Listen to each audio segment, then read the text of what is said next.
बांग्लादेश में विद्रोह और हिंसा ने प्रधानमंत्री शेख हसीना से उनकी कुर्सी छीन ली। भारी प्रदर्शन के बाद तख्ता पलट हो गया।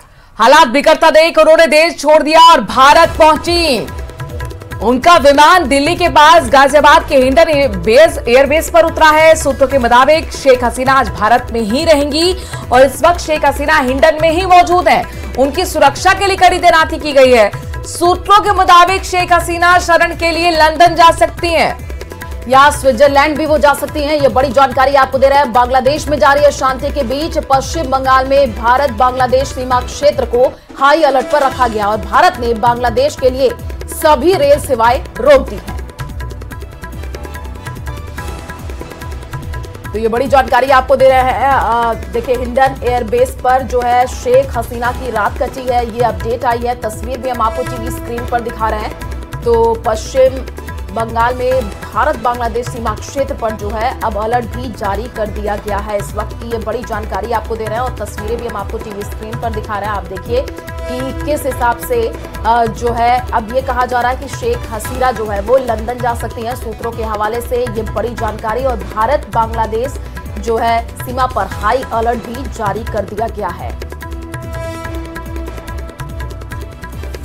तो बांग्लादेश में तख्ता पलट हुआ है। इस वक्त की ये बड़ी जानकारी आपको दे रहा है। ऑपरेशन रिजीम चेंज आईएसआई की प्लानिंग, आईएसआई की ये साजिश बताई जा रही है। पूर्व पीएम जो है खालिदा का बेटा इसमें शामिल हो सकता है, ये भी जानकारी है। लंदन में आईएसआई के साथ जो है तारीख की मीटिंग और सऊदी अरब में भी आईएसआई के साथ बैठक की, ये तमाम बड़ी जानकारी मिल रही है। और आपको बता दें कि तस्वीर हम आपको टीवी स्क्रीन पर दिखा रहे हैं।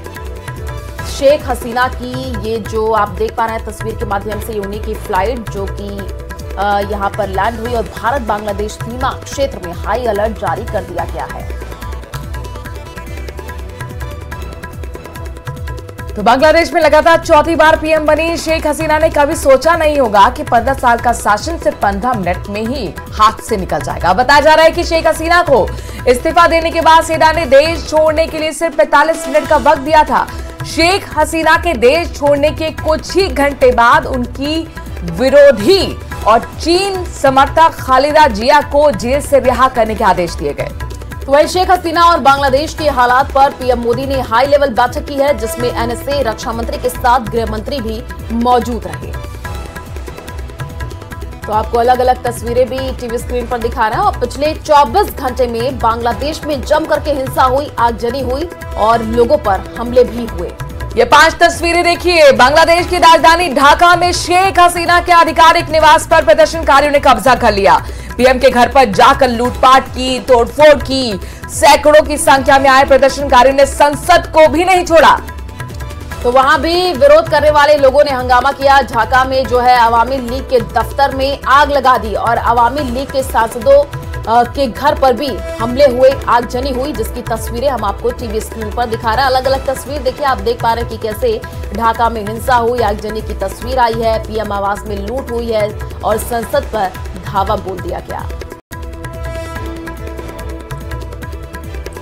तो बांग्लादेश के तख्ता पलट में जिस तरीके से बांग्लादेश में हुए हैं, प्रमुख विपक्षी नेता खालिदा जिया की रिहाई के आदेश दे दिए गए हैं और अब देखना होगा कब तक उनकी रिहाई होती है। लेकिन सबके बीच में देखिए कि कल का दिन कितना महत्वपूर्ण बांग्लादेश के लिए हुआ है, किस तरह से तख्ता पलट हुआ, किस तरह से आगजनी हुई, किस तरह से जो प्रदर्शनकारी थे, उपद्रवी थे, उन्होंने ढाका के अंदर उनकी सड़कों पर संसद को भी नहीं बख्शा है। पीएम आवास में जबरदस्त तरीके से लूटपाट की गई, संसद पर धावा बोल दिया गया।